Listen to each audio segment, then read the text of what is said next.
अस्सलामुअलैकुम जी बच्चों, कैसे हैं आप लोग। अच्छा जी बच्चों, आज थर्ड चैप्टर इसको हम स्टार्ट करेंगे फिज़िक्स का, डायनेमिक्स। अब डायनेमिक्स जो है काइनेमेटिक्स के ही रेलिवेंट उसका बड़ा भाई है। काइनेमेटिक्स में भी हमने मोशन को पढ़ा था, वहाँ मोशन पढ़ी थी विदाउट द इफ़ेक्ट, कि किस वजह से मोशन होती है वो नहीं था पढ़ा। अब यहाँ वजह को भी साथ इन्वॉल्व करना है, और वजह बेसिकली क्या होती है, फोर्स होती है। क्योंकि कोई कुव्वत कोई ताकत लगाएंगे तो वो चीज़ चलेगी ना, तो मोशन तभी आती है जब फोर्स लगती है। तो उस फोर्स को भी हमने यहाँ पढ़ना है, तो इसलिए इसका नाम अब ये डायनामिक्स हो गया। तो चलो इसको शुरू करते हैं, मज़ेदार काम है, इंशाल्लाह समझ आएगी आपको। तो शुरू में तो वही SLO वगैरह लिखे होते हैं, ये आपके रेलिवेंट नहीं है। बेसिकली इसमें यही लिखा होता है कि आपको ये चैप्टर पढ़ के क्या क्या समझ आ जानी चाहिए। अब वो तो अब ज़ाहिर देखते हैं कि आपको क्या आता है क्या नहीं। सो देखें, यहाँ से हम स्टार्ट करते हैं, और अगेन मैंने निशानियाँ लगाई हुई हैं जो आपने याद करनी है, डेफिनेशंस वगैरह। In kinematics we studied the motion of objects. ज़ाहिर है ऑब्जेक्ट्स की जो मोशन है चीज़ों की, वो हमने पढ़ी थी। If the position, velocity and acceleration, ये चीज़ें पिछले चैप्टर में पढ़ी थी ना। पोजिशन क्या है, जगह, वेलोसिटी क्या है, कितनी स्पीड से जा रही है, एक्सेलरेशन कितना हम उसको तेज़ कर रहे हैं, तो ये चीज़ें पीछे पढ़ी थी। Were known at any time, अगर हमें पता हो इन चीज़ों का, then the position and velocity of the moving body at another time, यानी किसी और वक्त का जो उसकी पोजीशन है, जो वेलोसिटी होगी, कुड बी कम्प्लीटली डिस्क्राइब्ड, तो हम बयान कर सकते थे। वो पीछे पढ़ा था ना, VF = VI + AT। तो इनिशियल वेलोसिटी का पता हो तो हम फाइनल वेलोसिटी बता सकते थे, फाइनल का पता है तो इनिशियल बता सकते थे। ठीक है, उनकी पोजीशन क्या है, कितना फासला होगा, वो सारे न्यूमेरिकल्स हमने किए। तो ये वो बात कर रहा है शुरू में कि हमें अगर कुछ चीज़ों का पता हो तो बाकी चीज़ें हम उसकी फाइंड कर सकते हैं। But one of the thing left out, जो ज़ाहिर है एक चीज़ जो रह गई थी ऑफ दिस डिस्कशन, इस बातों के अंदर, was the cause of acceleration. Cause क्या है, वजह क्या है इन एक्सेलरेशन की, कि अगर हम कोई चीज़ तेज़ करते हैं तो कैसे तेज़ हो रही होती है। Produced in the body. If a stone is dropped from a height, अगर किसी ऊंचाई से कोई पत्थर हम गिराते हैं, इट इज़ एक्सेलरेटेड डाउनवर्ड, नीचे को तो आता है लेकिन तेज़ होता चला जाता है, एक्सेलरेट होता चला जाता है। इट इज़ बिकॉज, ये क्यों होता है, the earth exerts a force of gravity, कि ज़मीन जो है, कशिश की जो कुव्वत है, ग्रेविटी है, वो उस पर लगा रही होती है। हमने पढ़ा था ना ग्रेविटी, हर जितनी भी चीज़ें हमारे इस पूरी कायनात के अंदर है, हर एक के अंदर ये ग्रेविटी इन्वॉल्व होती है। अभी तफसील से भी देखेंगे तो ये ग्रेविटी जो है उसको खींच रही होती है अपनी तरफ, on the stone that pulls it down, जो उसको नीचे की तरफ खींचती है। When we drive a car और मोटरसाइकिल, जब हम कार चलाते हैं, मोटरसाइकिल चलाते हैं, द इंजन, अब ज़ाहिर है इंजन जो है क्या कर रहा होता है, वो उसको एक्सेलरेट करता है। The engine exerts a force, engine जो है वो कुव्वत लगाता है, विच प्रोड्यूसेस एक्सेलरेशन, और उससे एक्सेलरेशन बनता है। वी विल ऑब्जर्व दैट, हम देखेंगे, व्हेनेवर देयर इज एक्सेलरेशन, जब भी एक्सेलरेशन होता है। एक्सेलरेशन की समझ आ रही है ना, क्या चीज़ है एक्सेलरेशन? किसी चीज़ को तेज़ करना या रोक लेना, उसकी जो एक स्मूथ वेलोसिटी है, या उसको तेज़ कर दें आप या उसको आहिस्ता कर दें, तो इसको एक्सेलरेशन कहते हैं। So whenever there is acceleration, जब कभी भी एक्सेलरेशन होता है, there is always a force, तो जाहिर है कि वहाँ कुव्वत होती है। अब एक चीज़ जा रही है ना, तो आप उसको अगर रोकेंगे तो उस पर फोर्स लगाएंगे, ब्रेक्स की फोर्स लगाएंगे, पैर की फोर्स लगाई है आपने उसको रोकने की, या उसके सामने आके खड़े हो गए तो आप फोर्स लगा रहे हैं। तो फोर्स लगाने से ही या तो चीज़ की स्पीड तेज़ होती है, या उसको हम रोक सकते हैं, उसको कम, उसकी स्पीड कम कर सकते हैं, उसी को एक्सेलरेशन कहते हैं। तो कहते हैं जब भी एक्सेलरेशन होता है, there is always a force, एक फोर्स होती है प्रेजेंट, मौजूद होती है, टू कॉज दैट एक्सेलरेशन, उस एक्सेलरेशन को करने के लिए। ठीक है, तो ये इंपॉर्टेंट लाइन थी, मैंने कहा इसको ब्रैकेट में कर लें, इसको याद करें। डायनामिक्स इज कंसर्न्ड, अब डायनामिक की डेफिनेशन है, मे बी पिछले चैप्टर में भी थी, अगर वहाँ नहीं है तो अब यहाँ से कर लें, अगर वो कर लिए तो इसको रहने दें। Dynamic is concerned with the forces, dynamics में क्या है कि यहाँ पे कुव्वतें हैं, फोर्सेस हैं, that produce change in the motion of the body, जो बॉडी की जो मोशन है उसमें जो तब्दीलियाँ आती हैं, उसके जो फोर्स की ज़्यादा वजह से जो हो रही होती हैं, उसको हमने स्टडी करना है। तो इस पूरे के अंदर जो है मेन हमें ये समझ आया कि ये जो दो लाइनें हैं लास्ट वाली, ये इंपॉर्टेंट है कि एक्सेलरेशन जब भी होगा किसी फोर्स की वजह से होना है, उन्हीं फोर्सेस को हमने पढ़ना है, इतनी सी बात है। आगे चलें जी, अब ज़ाहिर है कंसेप्ट ऑफ फोर्स आएगा 3.1। तो शुरू में डेफिनेशन भी आ जाएगी। A common concept of force, force का एक आम जो कंसेप्ट है, कुव्वत किसे कहते हैं, इज अ पुश और अ पुल। वो या तो पुश होती है या पुल होती है, यानी किसी चीज़ को धक्का देते हैं पुश करना, या पुल होता है कि उसको अपनी तरफ खींचना।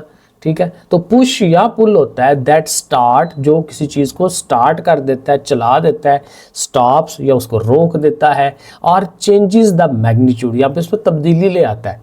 किसमें? मैग्नीट्यूड में, and direction of the velocity of the body. Body की वेलोसिटी को चेंज करना है या उसकी डायरेक्शन चेंज करनी है। जैसे स्टीयरिंग घुमाते हैं तो घुमा के उसको जो है गोल गोल चक्कर भी करवा सकते हैं, तो डायरेक्शन भी चेंज करवाई जा सकती है, उसको स्पीड अप भी किया जा सकता है, उसको रोका भी जा सकता है। तो ये जो फोर्स है वो बेसिकली यही है, या पुश है या पुल है। तो ये ज़ाहिर है शुरू में डेफिनेशन टाइप आप इसको कर सकते हैं। We come across many forces, ज़ाहिर है बहुत सारी फोर्सेज से हमारा वास्ता पड़ता है इन आवर डेली लाइफ, हमारी ज़िंदगी में। सम ऑफ देम, उनमें से कुछ we apply on our other bodies, जिनको हम बाकी चीज़ों पर लगाते हैं, and some are acting on us, जो हमारे ऊपर भी लग रही हैं। कुछ फोर्सेज हैं जो हम किसी चीज़ पर लगा रहे हैं, और कुछ फोर्सेज हैं जो हमारे ऊपर लग रही हैं। जैसे ग्रेविटी है, तो ग्रेविटी हमारे ऊपर लग रही है, ठीक है, ज़मीन हमें खींच रही है अपनी तरफ। So for example when we open a door, ज़ाहिर है जब कोई दरवाज़ा हम खोलते हैं, वी पुश और पुल, तो यहाँ हम उसको दिखा देते हैं या अपनी तरफ उसको करते हैं, और ज़ाहिर है फिर अब हम फोर्स लगा रहे हैं ना, we are applying the force, हम ताकत लगा रहे हैं। When we are sitting in a car, जब किसी कार में हम बैठे हुए हैं, we push against the seat, तो सीट पे हमारा वजन पड़ रहा होता है, तो वो ग्रेविटी हमें ज़मीन की तरफ खींच रही होती है। As the car turns around, हाँ जब हम उसको गोल गोल घुमाते हैं तो फिर हम ऐसे एक साइड को हो जाते हैं, तो फिर हम जो है वो फोर्स लगा रहे हैं। तो डिफरेंट तरह की, हर तरह की सिचुएशन में फोर्स इन्वॉल्व हो रही होती है। ये देखिए उसने तस्वीर भी बनाई हुई है कि ये बंदा जो रेडी, मैंने खुद बचपन में बहुत रेडी चलाई हुई है। हम गरीब से थे, ज़ाहिर है इतनी नहीं थे वो थे, तो हम वो मट्टी डलवा लेते थे, तो मैं इस तरह की रेडी ले आता था, और वो हाथों से जनाब, वो अभी भी मेरे ये चंडियाँ पड़ी हुई हैं इसके अंदर, तो हाथों से जो है वो हम लेके जाते थे। तो हाथों से आप इसमें क्या होता है, दो तरह की फोर्स लगाते हैं। एक दफ़ा आपने उठाना है तो उठा के उसको बैलेंस भी करना है, पहले बैलेंस करना है, और बैलेंस करने के बाद फिर आपने आगे को पुश करना है कि धक्का मारना है कि फिर आगे को चले भी, और चलाते चलाते पुश भी करते जा रहे हैं, बैलेंस भी करते जा रहे हैं। तो वो इस तरह की फोर्सेस, और मेरे हाल में नीचे उसने इसको एक्सप्लेन भी किया होगा। Force transfers energy to an object, force जो होती है ताकत, वो एनर्जी को आगे ट्रांसफ़र करती है। ऐसे ही होता है ना, जैसे बिलियर्ड है, तो एक बाल को आप मारते हैं तो उसमें फोर्स आती है, वो आके अगले को टकराता है तो अपनी एनर्जी उसमें ट्रांसफ़र कर देता है। सो फोर्स बेसिकली एनर्जी आगे अगली बॉडी में ट्रांसफ़र हो जाती है। Take the example of a man, कहते हैं एक आदमी की एग्जाम्पल लें, हु मूव्स अ व्हील बारो, इसको व्हील बारो कहते हैं, ये जो हमारी रेडी है जिसमें हम ये रेत और मट्टी डाल के आगे लेके जाते हैं, व्हील बारो विद इट्स लोड, और उसमें लोड है, उसमें चीज़ें हैं। The man first applies the force to lift it, ज़ाहिर है पहले फोर्स लगाई है उसको उठाने के लिए, and then applies the force to push it, और फिर फोर्स लगा रहा है कि उसको आगे को लेके जाना है। We applied a different amount of force, कभी थोड़ी लगाते हैं ताकत, कभी ज़्यादा लगाते हैं, ऑन ईच हैंडल, ठीक है ना, कहाँ से बैलेंस करना है, तो किस हैंडल पे कितनी फोर्स लगानी है, वो व्हेन टर्निंग द व्हील, उसको जब आप टर्न कर रहे होते हैं around the corner, and so on. अब यहाँ पे ये कुछ याद करने वाली चीज़ है। The examples of forces acting on अस, वो मिसालें जो चीज़ें हमारे ऊपर फोर्स लग रही हैं उनकी जो एग्जांपल्स हैं, are the forces of gravity acting downward, वो मैंने आपको आगे बताया कि ग्रेविटी जो है हमारे ऊपर लग रही होती है, जो हमें ज़मीन की तरफ खींच रही है। द फोर्स ऑफ फ्रिक्शन, ठीक है, जब हम चलते हैं या हवा के अंदर से चल रहे हैं तो उसकी जो रगड़ है, ठीक है, जो चल रहे होते हैं हम, तो वो फ्रिक्शन की वजह से आगे की तरफ चल रहे होते हैं, which helps us to walk on the ground, जिसकी वजह से हम ज़मीन पे चलते हैं। अगेन इसमें याद करने वाली ये नहीं है, इसको छोड़ दें। असल में याद करने वाली ये आगे सारी डेफिनेशंस हैं। फोर्स की मुख्तलिफ किस्में हैं, उन सारी किस्मों की डेफिनेशन अब ये सारा आपने आगे से याद करना है। टाइप्स ऑफ फोर्सेस बहुत इंपॉर्टेंट, ठीक है, कहता है there are two major types of forces, तो दो बड़ी किस्में वो कह रहा है कि इसकी होती हैं। एक कॉन्टैक्ट फोर्स है, एक नॉन कॉन्टैक्ट। कॉन्टैक्ट का मतलब कि जहाँ ये कॉन्टैक्ट हो गया, ये हाथ इस हाथ को टच हो रहा है, तो जो चीज़ दूसरे को टच हो रही है वो कॉन्टैक्ट में आ गई, ठीक है, राबते में आ गई। तो एक दूसरे के साथ जुड़ के अब मैंने इस हाथ को पुश करना है, तो इस हाथ से मैं ऐसे करूँगा तो पुश होगा ना, तो जो टच करके फिर आगे फोर्स लगे उसको कांटेक्ट वाली कहेंगे। और नॉन कांटेक्ट वही जिसमें टच की ज़रूरत नहीं है, दोनों बॉडीज़ का साथ मिलना ज़रूरी नहीं है, जैसे ग्रेविटी है। तो ग्रेविटी बगैर आप हवा में भी हो तो ज़मीन ने आपको अपनी तरफ ही खींचना है, बीच में कोई राबता नहीं है, कोई सीढ़ी नहीं है, कोई रस्सी नहीं है जिस रस्सी के ज़रिए वो आपको खींच रहे हैं। लेकिन जब मैंने उस रेडी को पुश करना है तो मैं उसको पकड़ूंगा तो पुश करूंगा ना, वो कांटेक्ट वाली फोर्स हो जाएगी। तो अभी ज़ाहिर है ये सारी तफसील वो आगे बता रहे हैं। तो कांटेक्ट फोर्स क्या है? A contact force is a force that is exerted, जिसको लगाया जाता है बाय वन ऑब्जेक्ट, एक चीज़ लगाती है, ऑन द अदर, ज़ाहिर है इंसान दूसरी चीज़ पे लगा रहा है, एक चीज़ दूसरे पे लगा रही है, at the point of contact, जहाँ से एक दूसरे को उसको पकड़ा हुआ है या जहाँ से वो टच हो रही है तो वहाँ से उस पर फोर्स वो लगेगी। अप्लाइड फोर्सेस, ज़ाहिर है कौन सी फोर्सेस? पुश की या पुल की या ट्विस्ट भी, उसको ऐसे घुमा भी सकते हैं ना, जैसे चूड़ियाँ चढ़ाते हैं तो वो ट्विस्ट भी किया जा सकता है, उसको घुमाया भी जा सकता है। पुश भी होगा, पुल भी होगा, ट्विस्ट भी होगा, ठीक है। इस तरह की डिफरेंट तरह की वो हमारी फोर्सेस होंगी, आर कांटेक्ट फोर्सेस। और ज़ाहिर है कि ये सारी क्या है? कांटेक्ट वाली फोर्सेस हैं, तो ये आपने ज़रूर याद करना है। Some other example of contact forces are the following, उसकी और एग्जांपल, और ये भी एग्जांपल भी है और इनको भी याद करना है क्योंकि ये लहदा से बड़ी अच्छी ये डेफिनेशंस बनी हुई हैं। फ्रिक्शन, तो फ्रिक्शन भी बहुत इंपॉर्टेंट है। पिछला जो हमारा सिलेबस था उसमें भी 3-4 पेजेस फ्रिक्शन के ऊपर ही थे। तो कहते हैं इट इज़ द फोर्स, ये वो फोर्स है दैट रेजिस्ट मोशन, जो हरकत को रेजिस्ट करती है। कोई भी चीज़ जब मूव कर रही होती है ना तो उसके अगेंस्ट भी फोर्स लग रही होती है। अगर कोई बाल आप ज़मीन के ऊपर आप रेड़ते हुए लेके जाएं आगे तो वो आहिस्ता आहिस्ता रुक जाएगा जाके। क्यों रुक जाएगा? क्योंकि ज़मीन के साथ उसकी रगड़ लग रही है। वो फोर्स ऑफ फ्रिक्शन है जो उसको रोकने की कोशिश कर रही होती है। तो कोई भी चीज़ मुसलसल मूव नहीं करती क्योंकि फ्रिक्शन इन्वॉल्व हो जाती है। फ्रिक्शन ना हो तो वो चलती रहे। तो ये अपोजिट होती है किसी भी मोशन के, ठीक है। कोई भी मूवमेंट है उसके अपोजिट। तो कहता है it is the force that resist motion, motion के उल्टी सिमत में उसने आना है। When the surface of one object, जब एक ऑब्जेक्ट की जो सतह है comes in contact with the surface of another, एक चीज़ की सतह दूसरी चीज़ की सतह के साथ टच हो रही है। जैसे हाथ है तो आप इनको ऐसे ऐसे करेंगे तो ये देखें गर्म हो जाते हैं अंदर से। गर्म क्यों होते हैं? क्योंकि ये रगड़ है, ठीक है। रगड़ खा रहे हैं एक दूसरे के, और रगड़ खाने से वहाँ पे वो गर्म हो जाएगा, ठीक है, क्योंकि अपोजिट फोर्स है, फोर्स ऑफ फ्रिक्शन है। तो बहरहाल ये बड़ी डिटेल है इसके अंदर, अभी सिर्फ डेफिनेशन आपने याद करनी है।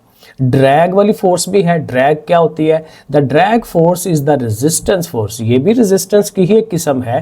Caused by the motion of a body, ज़ाहिर है बॉडी की मोशन की वजह से ही आएगी, थ्रू अ फ्लूइड। ये असल बात, ये फ्रिक्शन में और ड्रैग में फ़र्क आ गया कि ये भी फ्रिक्शन की तरह है, बॉडी के मूवमेंट होने से होगी, लेकिन होगा थ्रू अ फ्लूइड, पानी के अंदर। जैसे पानी के अंदर स्विमिंग आप कर रहे हैं तो पानी के अंदर किसी भी चीज़ ने मूव करना है तो वहाँ जो उसको फोर्स लगेगी उसको हम कहेंगे ड्रैग, ठीक है। इट एक्ट्स अपोजिट, ज़ाहिर है कि उल्टी सिमत में अमल करेगी। जैसे स्विमर आगे को जा रहा है तो इसने उसको रोकने की कोशिश करनी है, इसने पीछे को, तो इसकी अपोजिट डायरेक्शन होती है, ठीक है, relative to the motion of an object. बात समझ आ गई। फिर एक थ्रस्ट होती है, बड़ी मज़ेदार थ्रस्ट होती है कि पानी के अंदर कोई चीज़ आप डुबोएं तो वो ऊपर की तरफ उछलती है। आम किसी और चीज़ के साथ तो समझ नहीं आएगी। जैसे वो एक बॉल हो ना जिसमें हवा भरी हो, बच्चे कई दफ़ा करते हैं, तो वो स्विमिंग कर रहे हो तो वो साथ वो भी बॉल रखा होता है, तो उस बॉल को अगर आप थोड़ा सा दबाएं, या हम लोग नहरों पे जाते हैं तो वहाँ करते हैं ऐसे, तो बॉल को पानी के अंदर आप पुश करेंगे और छोड़ेंगे, थोड़ा सा पानी के नीचे जाएगा, तो छोड़ देंगे तो एकदम से जंप करके वो बाहर आता है, ठीक है। तो इसको थ्रस्ट कहते हैं, up thrust.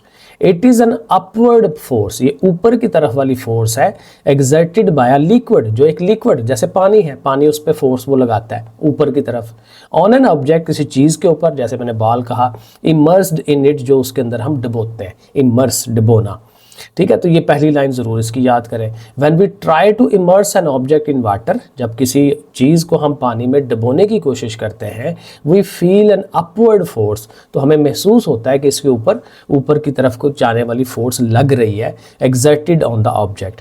This force increases, ये जो फोर्स है बढ़ती जाती है, as we push the object deeper into the water, जितना पानी के नीचे उसको लेके जाते जाएंगे उतना ही उसके ऊपर फोर्स ज़्यादा हमें फील होती जाएगी। आ शिप कैन फ्लोट, जैसे बहरी जहाज़ होते हैं तो वो पानी के ऊपर तैरते हैं, तो can float in the sea due to this force, इस फोर्स की वजह से वो उसके ऊपर तैर लेते हैं। पानी के अंदर थोड़ा सा जाएंगे ना उसकी सतह, तो वो फिर वो जितना पानी पीछे को होता है उतनी बायड फोर्स उस पर लगती है और वो फिर ऊपर की तरफ रहते हैं और वो ऐसे ऊपर जो है वो चलते रहते हैं। तो बहरहाल ये थ्रस्ट वाली फोर्स आ गई। उसके बाद ये नॉर्मल फोर्स है, ये क्या है? It is the force of reaction. असल में ये नॉर्मल इसीलिए है कि ये आर्म फोर्स है और ये परपेंडिकुलर। नॉर्मल का असल में एक मीनिंग ये भी होता है कि जो 90 डिग्री का एंगल बनाते हुए ऊपर को लगे, ठीक है। और ये नॉर्मली हमारा जो वज़न होता है ना किसी भी चीज़ का, कोई भी चीज़ ज़मीन पे पड़ी हुई है, किसी जगह पे पड़ी हुई है, तो वो एक तो ज़ाहिर है ग्रेविटी की वजह से उसका वेट नीचे को कर रहा होता है अमल, लेकिन जो उसके अपोजिट फोर्स होती है एक, ठीक है, वो Newton's third law of motion के अंदर होता है, इक्वल एंड अपोजिट रिएक्शन होता है उस बॉडी का। तो वो बॉडी जो है ऊपर की तरफ भी फोर्स लग रही होती है, उसको नॉर्मल फोर्स कहा जाता है। इसीलिए तो वो चीज़ बैलेंस पे होती है कि हम अगर बैठे हुए कहीं पे तो हमारा जो जितना वेट है उतनी फोर्स हम नीचे की तरफ लगा रहे हैं, तो उसी के उतने ही इक्वली अपोजिट फोर्स ऊपर की तरफ लग रही होती है। तो वो जो अपोजिट फोर्स है उसको हम ये नॉर्मल फोर्स कहते हैं। और दोनों चूँकि एक दूसरे के अपोजिट होती हैं, बराबर होती हैं, कैंसिल कर देती हैं, तो वो चीज़ वहाँ पड़ी होती है। तो बार ये भी अगेन पूरी लंबी चौड़ी थ्योरी है। सो कहता है it is the force of reaction. ये रिएक्शन वाली फोर्स है, हर एक्शन का रिएक्शन होता है इक्वल एंड अपोजिट, ठीक है। तो ये भी बात कर रहा है कि ये it is a force of reaction exerted by the surface, किसी भी चीज़ की जो सतह है वो लगाती है, ऑन एन ऑब्जेक्ट, उस चीज़ के ऊपर, लाइंग इन ऑन इट, जो उसके ऊपर पड़ी हुई है। टेबल के ऊपर बुक पड़ी हुई है तो टेबल ने जो फोर्स लगानी है बुक के ऊपर नॉर्मली 90 का एंगल बनाती हुई, तो उसको हम कहते हैं ये नॉर्मल फोर्स है। दिस फोर एक्ट आउटवर्ड, ये ऊपर की तरफ या बाहर की तरफ अमल करती है, एंड परपेंडिकुलर, वही मैं कह रहा हूँ ना 90 का एंगल बनाती हुई to the surface. It is also called the support force, इसको एक और नाम भी है, सपोर्ट फोर्स भी इसको कहते हैं। आगे चले 5 वाले पे, एयर रेजिस्टेंस। अब ज़ाहिर हवा की जो रेजिस्टेंस होती है वो भी हमें फील होती है। तेज़ हवा चल रही हो तो साइकिल चला रहे हो आप, लग पता जाता है कि आप किस तरह से आगे को जाएंगे, क्योंकि हवा के अगेंस्ट जाना मुश्किल हो जाएगा। मोटरसाइकिल भी चलाएं तो मुश्किल हो जाता है। तो हवा का प्रेशर होता है, उसकी रेजिस्टेंस होती है, ठीक है। It is the resistance, resistance ज़ाहिर अपोजिशन, उल्ट, ठीक है, ऑफर्ड बाय एयर, जो एयर लगाती है, when an object falls through it, जब कोई भी चीज़ उसके अंदर से गुजरती है। एक फिर टेंशन फोर्स भी होती है, टेंशन वाली फोर्स नहीं, वो कि जहन वाली टेंशन हो रही है वो नहीं। टेंशन ये होती है कि जब किसी रस्सी के साथ कोई चीज़ बांधते हैं आप, तो रस्सी आपको पता है वो तन जाती है, ठीक है ना, वो ऐसे बिल्कुल सीधी हो जाती है। तो वो रस्सी पहले सिंपल थी, लेकिन उस वज़न की वजह से वो उसमें वो जो है हम कहते हैं उसमें टेंशन आ गई है। तो टेंशन मतलब खिंचाव, कि वो रस्सी, वो धागा, वो चीज़ जो है वो कितनी खिंची हुई है, तो खिंचे हुए होना, दैट इज़ टेंशन, ठीक है। तो it is the force experienced by a rope, ठीक है। रोप जो है इसको देख रही होती है, when a person or load pulls it, जब हम उसको खींचते हैं या कोई वज़न उसको खींच रहा है, तो रस्सी में जो आती है फोर्स, उसको हम फोर्स ऑफ टेंशन कहते हैं। और फिर एंड पे एक इलास्टिक फोर्स भी है। इलास्टिक जो है कि कोई चीज़ कितना जो है अपने आप को एक्सपैंड कर सकती है। It is a force that brings certain material back to their original shape, यानी कि किसी चीज़ को हमने थोड़ा बहुत चेंज किया और चेंज करने से वो जब बाद में हमने अपनी फोर्स लगानी छोड़ दी। एक चीज़ पड़ी हुई थी, हमने उस पर फोर्स लगाई, फोर्स लगाने से उसकी शक्ल थोड़ी चेंज कर दी हमने, और जो ही हमने वो फोर्स पीछे हटाई, तो वो उस बॉडी के अंदर अगर ये कैपेसिटी है कि अपने आप को वापस ओरिजिनल में ले आए, तो हम कहते हैं कि ये जो वापस अपने आप को ओरिजिनल शेप में ला रही है वो किसकी वजह से है? इलास्टिक फोर्स की वजह से है। तो वो इलास्टिक फोर्स होती है। So it is a force, ये वो फोर्स है that brings certain material back, कि कुछ मटेरियल, ज़ाहिर हर मटेरियल तो नहीं कर सकता ना, तो कुछ मटेरियल्स को वापस ले आती है टू देयर ओरिजिनल शेप, असल हालत में, आफ्टर बीइंग डिफॉर्म्ड, जब हम उसको खराब कर देते हैं। Examples are rubber band, rubber band खींचे वापस वहीं पे आ जाता है, स्प्रिंग है वापस आ जाते हैं, ट्रैम्पोलाइन वो बना होता है बच्चों का झूला जहाँ पे वो जंपिंग पैड करते हैं एंड सो ऑन, ठीक है, तो वापस वहीं का वहीं आ जाते हैं। तो ये कुछ एग्जांपल्स थी हमारी कॉन्टैक्ट फोर्स वाली, ये सारी कॉन्टैक्ट है, टच होंगी तो होंगी। और फिर आ जाती है नॉन कॉन्टैक्ट फोर्स। तो पहले नॉन कॉन्टैक्ट फोर्स की डेफिनेशन देगा। A non contact force is defined as the force between two objects, ज़ाहिर दो चीज़ों के दरमियान होगी, which are not in physical contact, जो आपस में टच वाले ताल्लुक में नहीं है, फिजिकली कॉन्टैक्ट नहीं है उनका, ठीक है, लेकिन फिर भी ये फोर्स है।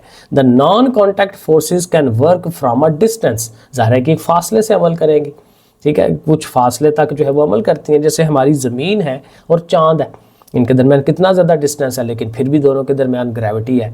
चाँद जो है वो हमारी ज़मीन के चक्कर लगा रहा है, तो फिर जाहिर है कि ये क्या होगी, ये एक डिस्टेंस से फासले से अमल कर रही होती हैं। दैट इज़ वाई, इस वजह से these are sometime called as action at a distance, यानी ये इसका दूसरा नाम, एक क्या नाम है, नॉन कॉन्टैक्ट फोर्सेस, और दूसरा ये भी कह सकता है कि एक्शन एट अ डिस्टेंस। तो उसी बात को हम इस तरह से भी कर रहे हैं, तो ये नाम भी इसका रखा जा सकता है, तो ये भी हमें याद रखना है। सो कहता है there is always a field, तो कहता है ये एक जगह होती है इसमें, linked with a non contact force. अब ज़ाहिर है एक चीज़ दूर है, एक चीज़ यहाँ पड़ी हुई है, तो कहता है फिर उनके दरमियान वो फोर्स तो है, लेकिन वो फिर फोर्स कैसे होगा, फिर फील्ड होगा, जगह होगी जिस जगह के अंदर उनकी जो फोर्स है वो फील होगी। आप ज़मीन से जितना मर्जी ऊपर चले जाए, जहाज़, आपका जहाज़ फॉर एग्जांपल आप हेलीकॉप्टर में हैं या किसी दूसरे जहाज़ में हैं, तो 10,000 मीटर की बुलंदी पे आप जा रहे हैं। अब आप खिड़की मिसाल के तौर पर खोलें और खिड़की खोल के तो छलांग लगा दें, तो किधर को जाएंगे, ऊपर को तो नहीं जाएंगे, ज़मीन की तरफ आएंगे। क्यों आएंगे, क्योंकि ज़मीन आपको खींच रही है। अब आप 10,000 मीटर की बुलंदी पे हैं, कोई कांटेक्ट नहीं है, लेकिन आपको उस जगह पे वो फीलिंग ज़रूर आएगी कि भाई मैं नीचे की तरफ जा रहा हूँ। तो वो सारी जगह जहाँ पे उनका इफ़ेक्ट है वो उनका फील्ड है, वो जगह, फील्ड मतलब जगह होती है। तो ये जगह के अंदर वो उनका इफ़ेक्ट चूँकि होता है, इसलिए इसको फील्ड का नाम भी देते हैं। सो कहता है there is always a field linked with a non contact force due to this property, इस खसूसियत की वजह से non contact forces are also called field forces. अब ये एक और नाम आ गया इसका, फील्ड फोर्सेज भी इनको कहते हैं। तो non contact force, action at a distance force, field force, ये भी आपने 3 नाम इनके याद रखने हैं। अब इसकी कुछ एग्जांपल्स, जैसे वो कॉन्टैक्ट फोर्स की एग्जांपल्स थी, अब ये नॉन कॉन्टैक्ट भी हैं, तो ये भी लॉन्ग सवाल भी बन जाते हैं, शॉर्ट भी बन जाते हैं। एक एक डेफिनेशन शॉर्ट हो जाएगा ना, और लॉन्ग अलग-अलग से कि भाई नॉन कॉन्टैक्ट फोर्स क्या है और उसकी एग्जांपल्स बताएं, कॉन्टैक्ट फोर्स क्या है उसकी एग्जांपल्स बताएं।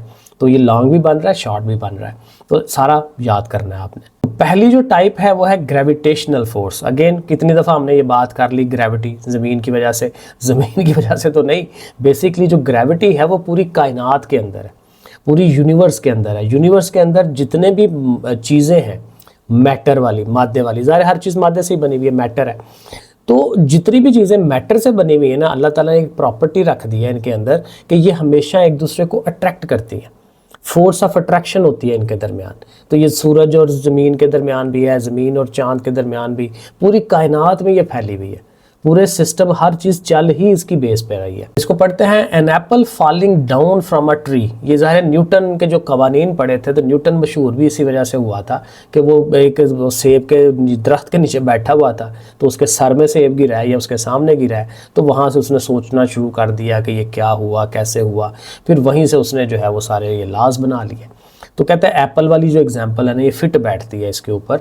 N apple falling down from a tree is one of the best examples of gravitational forces. ठीक है, when we throw an object upward, जब कोई चीज़ हम ऊपर की तरफ फेंकते हैं, it is the gravitational force, तो ये ग्रेविटेशनल फोर्स ही है ऑफ द अर्थ, ज़ाहिर है यहाँ ज़मीन की है, that brings it back to the earth, उसको वापस ज़मीन पर ले आती है चीज़ ऊपर। ये हमने पिछले चैप्टर में पढ़ा था उसके न्यूमेरिकल्स करते हुए भी।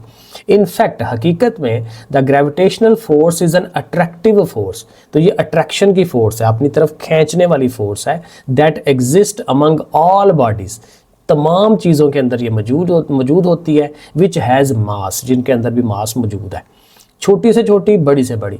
छोटियों का असल में फील नहीं होता ना, मेरे सामने इतनी चीज़ें पड़ी हुई हैं तो वो उठ के एक दूसरे को साथ जुड़ तो नहीं रही, ठीक है, लेकिन वो बहुत छोटी हैं इस वजह से। लेकिन जो बड़ी चीज़ें हैं, ज़मीन है, चाँद है, तो उसकी फिर ग्रेविटी हमें फील होती है, ठीक है, तो ये इस तरह से है।